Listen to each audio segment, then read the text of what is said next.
El sonido de la bofetada resonó en la sala como un trueno en una noche tranquila. Mi mejilla ardía, pero la humillación quemaba mucho más que el dolor físico. Allí, frente a mis suegros, mis cuñados e incluso los vecinos que habían venido a la cena familiar, recibí el golpe más cruel que una mujer puede recibir, la desmoralización pública a manos de mi propio marido. Eres una inútil, Ana. Ni siquiera puedes preparar una cena decente para mi familia, gritó Ricardo, sus ojos inyectados de rabia, el aliento impregnado de cerveza entre nosotros. Mi madre tenía razón cuando dijo que no servías para nada. Doña Emilia, su madre, sonrió con una satisfacción maliciosa desde el otro lado de la mesa, como si ese momento fuera el clímax de una victoria largamente esperada. Las miradas de los presentes se clavaron en mí como cuchillos, algunas con pena, otras con juicio, pero todas presenciando mi humillación. Mi hija de 5 años, Sofía, lloraba en un rincón de la sala, escondida detrás del sillón, mientras que mi bebé de 2 años, Mateo, dormía ajeno al caos que se había instalado en nuestra casa. Permanecí allí, de pie, con la mano en mi mejilla roja, sintiendo el sabor salado de las lágrimas que insistían en brotar. No lloré de dolor, sino de rabia, rabia de mí misma por haber permitido que llegáramos a este punto, rabia por haberme convertido en una sombra de la mujer que un día fui, rabia por haber creído que el amor podía transformar a un hombre que nunca supo amar de verdad. En ese momento, algo dentro de mí murió, y algo mucho más poderoso nació. Pero para entender cómo llegamos hasta aquí, necesito retroceder en el tiempo, mostrar quién era antes de convertirme en esta mujer destrozada que todos presenciaron en aquella noche fatídica. Mi nombre es Ana Carolina y hace 10 años era una mujer completamente diferente. Licenciada en administración, trabajaba en una empresa multinacional, tenía mi propio apartamento, mi coche, mi independencia. Era respetada por mis colegas, admirada por mis subordinados y temida por mis competidores. Mis decisiones movían presupuestos millonarios y mi palabra tenía peso en las reuniones corporativas. Don Roberto, mi suegro, era un hombre tranquilo, pero completamente sumiso a la personalidad dominante de su esposa. A veces me miraba con lástima, pero nunca tuvo el valor de intervenir. Emilia manda en casa, me confesó una vez. Ya aprendí a no meterme. Sofía, cuñada de Ricardo, era diferente. Ella había pasado por una situación similar con su exmarido y podía ver más allá de la fachada que yo mantenía. Ana Carolina, no puedes seguir así, me dijo en una de las pocas ocasiones en que quedamos solas. Te estás perdiendo en esta relación. Necesitas reaccionar antes de que sea demasiado tarde. Pero yo no podía imaginar una vida diferente, no podía ver una salida. Me había vuelto dependiente financiera, emocional y psicológicamente. Tenía 2 hijos pequeños, no tenía una profesión activa, no tenía a dónde ir. O al menos eso creía yo. La gota que colmó el vaso fue aquella noche de la cena familiar. Ricardo había bebido más de lo normal y estaba particularmente agresivo. Había preparado una lasaña siguiendo exactamente la receta que doña Emilia me había dado, pero cuando ella la probó, hizo una mueca de disgusto. «Está insípida», declaró, dejando el tenedor a un lado. «Ni siquiera puede seguir una receta sencilla». Intenté explicar que había seguido todo al pie de la letra, que había hecho todo exactamente como ella me había enseñado. Pero Ricardo explotó. «No sirves para nada. Siempre tienes una excusa para tu incompetencia». Fue entonces cuando me golpeó, delante de todos, delante de mis hijos. Y fue en ese momento que recordé quién era antes de convertirme en esa mujer sumisa. Recordé a Ana Carolina, que tomaba decisiones importantes, que dirigía reuniones, que era respetada y admirada. Recordé la fuerza que tenía guardada dentro de mí, dormida durante años de manipulación y humillación. Esa noche, después de que todos se fueron, después de que los niños se durmieron, me encerré en el cuarto y lloré. Pero no lloré de autocompasión, lloré de rabia, rabia por haber permitido que mi vida llegara a ese punto, rabia por haber entregado mi poder a personas que no me merecían. Fue entonces cuando recordé algo que había guardado en el fondo de mi armario, una carpeta con todos mis diplomas, certificados, cartas de recomendación, documentos que probaban quién era realmente, más allá de esa máscara de esposa sumisa que había creado. Abrí la carpeta y allí estaban mi título de administración, mi MBA en gestión empresarial, las cartas de recomendación de mis antiguos jefes, los premios que había recibido por desempeño excepcional. Era como si estuviera reencontrando a una vieja amiga. Esa madrugada, por primera vez en años, encendí mi portátil y comencé a buscar empresas, vacantes, oportunidades. Descubrí que mi área había evolucionado mucho, que había nuevas metodologías, nuevos softwares, nuevos enfoques, pero también descubrí que mi experiencia anterior todavía tenía valor. Pasé toda la madrugada estudiando, actualizándome, recordando conocimientos que creía haber perdido. Y por primera vez en años sentí una sensación que había olvidado, la sensación de poder, de capacidad, de control sobre mi propia vida. En los días siguientes comencé a planear mi salida. No sería fácil, no sería rápido, pero sería certero. Había aprendido durante mis años de matrimonio a ser paciente, a ser estratégica. Ahora usaría esas habilidades a mi favor. Primero, comencé a solicitar vacantes de empleo. No le dije nada a Ricardo, obviamente. Salía con la excusa de llevar a los niños al parque y en realidad iba a entrevistas. Mentí sobre mi disponibilidad horaria, dije que tenía una niñera de confianza, inventé una red de apoyo que todavía no tenía. Conseguí un puesto en una empresa pequeña con un salario que era la mitad de lo que ganaba antes, pero era un comienzo, un nuevo comienzo. Cuando le comuniqué a Ricardo que había conseguido un trabajo, se rió. «No lo lograrás», dijo, despectivo. «Has perdido la práctica, te has quedado desactualizada, te despedirán en una semana». Pero no me despidieron, de hecho, me destaqué rápidamente. Mi experiencia anterior, combinada con la madurez que había desarrollado durante los años de matrimonio, me convirtió en una profesional aún más competente. En 6 meses ya había recibido un ascenso. La segunda parte de mi plan era recuperar mi independencia financiera. Abrí una cuenta bancaria a mi nombre sin el conocimiento de Ricardo. Empecé a ahorrar dinero, centavo a centavo. Cada euro que ahorraba era un paso hacia la libertad. Busqué ayuda psicológica. Encontré una psicóloga especializada en violencia doméstica que me ayudó a comprender el ciclo de abuso en el que estaba inmersa. Ella me ayudó a desarrollar estrategias para proteger a mis hijos, para documentar los abusos, para planear una salida segura. Me reconecté con viejas amigas. Descubrí que muchas de ellas habían pasado por situaciones similares, que había una red de apoyo que ni siquiera imaginaba que existía. Sofía, mi cuñada, se convirtió en mi aliada más cercana. «Sabía que tenías fuerza para esto», me dijo cuando le confesé mis planes. «Siempre supe que la verdadera Ana Carolina solo estaba dormida, no muerta». Durante todo este proceso, que duró casi 2 años, Ricardo no se dio cuenta de nada. Estaba tan acostumbrado a verme como una extensión de sí mismo, como un objeto de su propiedad, que no podía ver que me había convertido en una persona independiente de nuevo. Continuaba con las humillaciones, con las agresiones, con el control. Pero ahora yo sabía que todo eso tenía fecha de caducidad. Cada insulto, cada bofetada, cada intento de menospreciarme solo fortalecía mi determinación. Doña Emilia tampoco se dio cuenta del cambio. Continuaba con sus críticas constantes, sus comentarios maliciosos, sus intentos de enfrentarme a Ricardo. Pero ahora la veía por lo que realmente era, una mujer insegura que intentaba mantener el control a través de la manipulación y el miedo. Fue entonces cuando descubrí el secreto que lo cambió todo.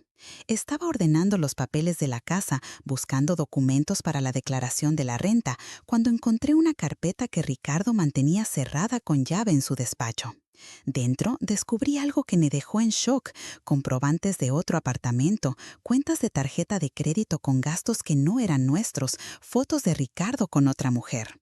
Él me estaba engañando hacía 3 años, gastando dinero que debería ser de nuestra familia con su amante, manteniendo una doble vida mientras me controlaba, me humillaba, me hacía creer que era una inútil.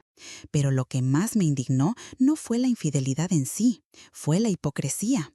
Él me acusaba de ser incompetente, de no merecer el dinero que él ganaba, de ser una carga para la familia. Mientras tanto, gastaba miles de euros en regalos para otra mujer, mantenía un apartamento de lujo para sus encuentros, vivía una vida de soltero a mis expensas. En ese momento supe que tenía el poder de destruir su vida de la misma manera que él había destruido la mía. Tenía pruebas suficientes para asegurarme una separación ventajosa, una pensión alimenticia generosa, la custodia de los hijos. Tenía elementos para exponer su hipocresía a toda la familia, a todos los amigos. Pero yo no quería destrucción, yo quería liberación. Copié todos los documentos, guardé todas las pruebas, pero no dije nada. Aún no era el momento. Necesitaba estar aún más fuerte, aún más preparada. Necesitaba asegurarme de que cuando confrontara a Ricardo tuviera todas las cartas sobre la mesa. Seguí trabajando, seguí ahorrando, seguí fortaleciéndose. Conseguí un ascenso aún mayor que me dio no solo más dinero, sino también más confianza. Empecé a hacer un curso de especialización online, actualizando mis conocimientos. Retomé contactos profesionales que había perdido. 6 meses después ya tenía un plan completo. Había encontrado un apartamento para mí y los niños. Había asegurado una plaza en un colegio excelente para Sofía. Había construido una red de apoyo sólida. Había juntado suficiente dinero para mantenerme independiente por al menos un año. Pero antes de ejecutar mi plan de salida, quería que Ricardo supiera quién era yo realmente. Quería que él entendiera que había subestimado a la mujer equivocada. La oportunidad llegó en una fiesta de cumpleaños de los suegros. Ricardo estaba particularmente arrogante esa noche, presumiendo de sus éxitos profesionales, menospreciándome delante de los invitados. Ana no entiende nada de esto, dijo cuando el tema era inversiones. Ni siquiera sabe distinguir una acción de un título de capitalización. Fue entonces que me levanté y con la voz más tranquila que pude empecé a hablar. Hablé sobre el mercado financiero, sobre los últimos cambios en la legislación, sobre estrategias de inversión que él ni siquiera soñaba conocer. Hablé durante 15 minutos, demostrando un conocimiento que dejó a todos los presentes impresionados. El silencio que siguió fue ensordecedor. Ricardo me miraba con una mezcla de shock y rabia. Emilia intentaba disimular el malestar. Los invitados me miraban con un respeto que no veía hacía años. «Disculpen», dije, sonriendo. «A veces me olvido de que no debo hablar de cosas serias. Después de todo, solo soy una ama de casa». La ironía en mi voz era palpable, y todos lo entendieron. Esa noche, Ricardo llegó a casa furioso. «Me has humillado delante de mi familia», gritó. «¿Quién te crees que eres para hacerme pasar esa vergüenza?» «Soy Ana Carolina», respondí, mirándolo directamente a los ojos. «Soy la mujer que conociste hace 10 años. La diferencia es que ahora he recordado quién soy». Él intentó intimidarme, intentó agredirme, pero yo no retrocedí. Por primera vez en años no sentí miedo, sentí poder. «Puedes pegarme, Ricardo», dije, con una calma que me sorprendió a mí misma. «Pero eso no va a cambiar el hecho de que ya no soy la mujer sumisa que tú creaste. Esa mujer murió la noche en que me humillaste delante de todos». Él me miró con una expresión que nunca antes había visto.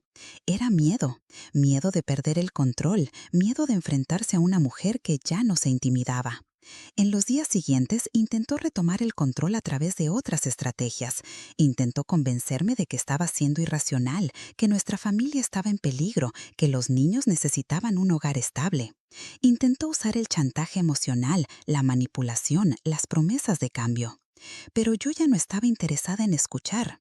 Había decidido que mi vida y la vida de mis hijos valían mucho más que mantener las apariencias de un matrimonio destruido. Fue entonces cuando decidí confrontarlo con las pruebas de la infidelidad.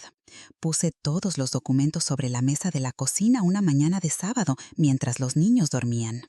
Ahora vamos a hablar de tú a tú, dije, mostrando las fotos, las cuentas, los comprobantes. Tienes dos opciones: aceptar una separación civilizada o enfrentarte a un proceso donde todo esto va a salir a la luz. La expresión de él cambió completamente. La arrogancia dio paso a la desesperación. Intentó negar, intentó justificar, intentó convencerme de que podíamos resolverlo todo. No hay nada que resolver, Ricardo, dije, con una firmeza que me sorprendió. Nuestro matrimonio terminó en el momento en que me levantaste la mano. Todo lo que ha pasado después ha sido solo yo preparándome para irme de la forma más inteligente posible. Él intentó chantajearme, amenazó con quitarme a los niños, dijo que no podría mantenerme sola. Pero yo ya estaba preparada para todos esos argumentos. Gano más de lo que imaginas, revelé. Tengo una cuenta bancaria que tú no conoces. Tengo un apartamento alquilado que tú nunca has visto. Tengo una nueva vida de la que tú no formas parte. El shock en sus ojos fue visible. Había subestimado completamente mi capacidad de planificación, mi inteligencia, mi fuerza. Me traicionaste, Ricardo, continué. Me humillaste, me agrediste, me disminuiste. Pero lo peor de todo es que me subestimaste. Creíste que era débil, que era dependiente, que no podría vivir sin ti. Estabas equivocado. En ese momento vi al hombre que había amado deshacerse completamente. No sentí lástima, no sentí rabia, sentí solo un alivio inmenso, como si un peso gigantesco hubiera sido retirado de mis hombros. La separación fue más fácil de lo que imaginaba. Con todas las pruebas en mi mano, Ricardo no tuvo más remedio que aceptar mis condiciones. Él se quedó con la casa, yo me quedé con la custodia de los niños y una pensión alimenticia justa.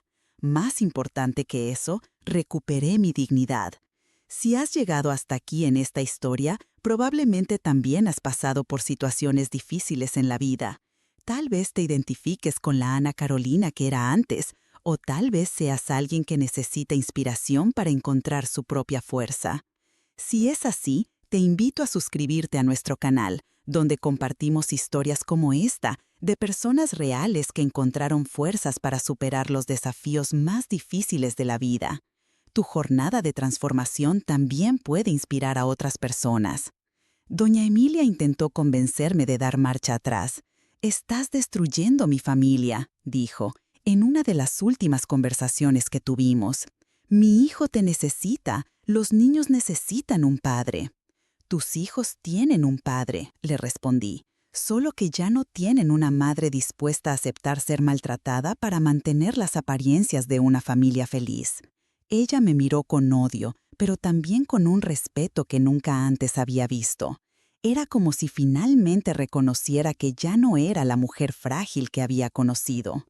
El cambio al nuevo apartamento fue simbólico. Cada mueble que elegí, cada objeto que compré, cada decisión que tomé sin necesidad de pedir permiso a nadie, era una declaración de independencia. Sofía y Mateo se adaptaron rápidamente a la nueva rutina. Los niños son más resilientes de lo que imaginamos. «Mamá, estás más feliz ahora», Sofía me dijo una noche, mientras la acurrucaba para dormir. «Sonríes más». Tenía razón. Estaba sonriendo más, estaba durmiendo mejor, estaba respirando más fácilmente. Estaba viviendo, no solo sobreviviendo. Fernanda se convirtió en una de mis mejores amigas. «Me has inspirado», me dijo. «Ver tu transformación me dio coraje para hacer cambios en mi propia vida». Eso me hizo darme cuenta de que nuestra historia no impacta solo a nosotras mismas. Cuando encontramos el coraje para cambiar, inspiramos a otras personas a nuestro alrededor a también encontrar su propia fuerza. 6 meses después de la separación, recibí un ascenso que me convirtió en gerente de toda un área. Mi salario se triplicó. Mi autoestima volvió a niveles que no experimentaba desde hacía años. No solo estaba sobreviviendo, sino prosperando. Ricardo intentó acercarse algunas veces. Decía que había cambiado, que había aprendido a valorarme, que quería reconstruir nuestra familia. Pero yo ya no era la misma mujer que él había conocido. Me había transformado en algo mucho más poderoso, una mujer que conoce su valor y no acepta menos de lo que merecía. Puede que hayas cambiado, Ricardo, le dije en una de las últimas conversaciones que tuvimos, pero yo también cambié, y la mujer en la que me he convertido ya no te necesita para ser feliz. Él me miró con una mezcla de arrepentimiento y admiración. Siempre supe que eras especial, dijo, solo que no supe valorarla. No, respondí, siempre supiste que era especial, solo que creíste que podías controlarme, disminuirme, hacerme olvidar quién era. Estabas equivocado. Hoy, 2 años después de aquella noche terrible, miro hacia atrás y veo a una mujer que pensé que había perdido para siempre. Pero no estaba perdida, solo estaba dormida, esperando el momento adecuado para despertar. Aprendí que la fuerza no está en nunca caer, sino en siempre levantarse. Aprendí que el coraje no es la ausencia de miedo, sino la decisión de actuar a pesar del miedo. Aprendí que el amor propio no es egoísmo, sino necesidad. Mis hijas ahora tienen una madre que es un ejemplo de fuerza, no de sumisión. Crecerán sabiendo que una mujer puede ser independiente, puede ser poderosa, puede ser respetada. Nunca aceptarán ser tratadas como yo fui tratada, porque conocen su valor. Me convertí no solo en una sobreviviente, sino en una mujer próspera, no solo en una víctima que escapó, sino en una guerrera que venció. No solo en una mujer que fue humillada, sino en una mujer que se levantó con dignidad. Y si estás leyendo esta historia y te identificas con la Ana Carolina que era antes, debes saber que tú también tienes esa fuerza dentro de ti. Tal vez esté dormida, tal vez esté sofocada por años de manipulación y control, pero está ahí, esperando el momento adecuado para despertar. Tu jornada puede ser diferente a la mía, tus desafíos pueden ser únicos, pero tu fuerza, esa fuerza que todas nosotras tenemos, es universal, es poderosa, es transformadora. No dejes que nadie te convenza de que eres menos de lo que mereces. No aceptes migajas cuando mereces el banquete entero. No te conformes con una vida a medias cuando puedes tener una vida plena. Eres más fuerte de lo que imaginas. Eres más capaz de lo que te hicieron creer. Eres más valiosa de que cualquier persona que intenta disminuirte. Y cuando encuentres esa fuerza, cuando despiertes a esa mujer poderosa que existe dentro de ti, el mundo entero reconocerá tu grandeza, porque una mujer que conoce su valor es imparable. Hoy, cuando me miro al espejo, veo a una mujer que admiro, veo a una mujer que luchó, que venció, que se transformó. Veo a una mujer que recogió los pedazos de una vida destruida y construyó algo aún más bello. Esta es mi historia, esta es mi victoria, esta es mi transformación. Y esta puede ser la tuya también.